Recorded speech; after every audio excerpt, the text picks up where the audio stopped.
So what led you to first read How to Be a 3% Man?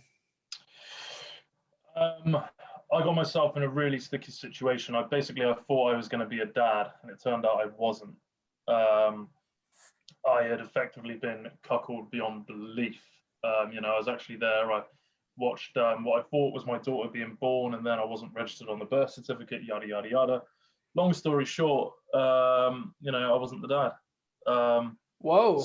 Yeah, yeah. So that kind of sent me I was already kind of starting to become red pilled, purple pilled, if you like.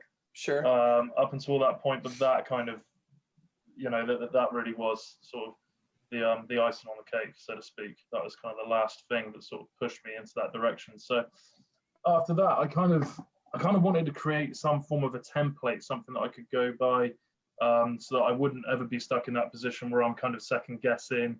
I'm kind of panicking. I'm like, oh fuck, what do I do? What do I do? But it's strange though. It's strange though because I've done so many other things in my life. It was kind of pissing me off that I was still kind of fucking it up with women occasionally, and just panicking. And I was like, what am I worried about? What's the worst that's going to happen? If it doesn't work out of this one, there's another one. There's another, and there's another, and another. And I think a lot of us now we buy into this modern day bullshit whereby if you don't treat this woman right, if you don't get the right woman at the right time, you only have so long, and that's it. Your chances will go, which is bullshit. I know guys into their 50s that are still dating women that are like 15, 20 years younger than them, and they seem sincerely happy.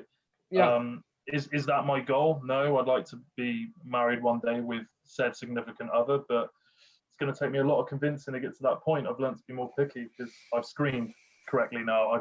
That's the big thing about 3% Man, is that it makes you screen. It makes you realize, right, what is actually compatible for you and what's your minimal, level of tolerance. So, yeah, I think that's a smart way to go, because I was the same way. And I think almost all of us were. I think my last really long-term relationship, I got complacent near the end, and I think I just wasn't doing what I was doing from the beginning to keep that attraction alive. And I think I don't have any evidence of this, but except for some circumstantial shit that I've realized in hindsight, but I kind of feel like near the end there, she was on her way out, and she was already lining up her next guy if she wasn't already sleeping with this guy.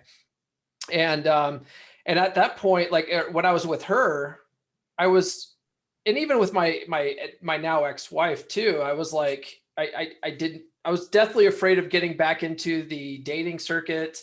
So I was like scrambling to try to fix things, and when sometimes shit's just not fixable.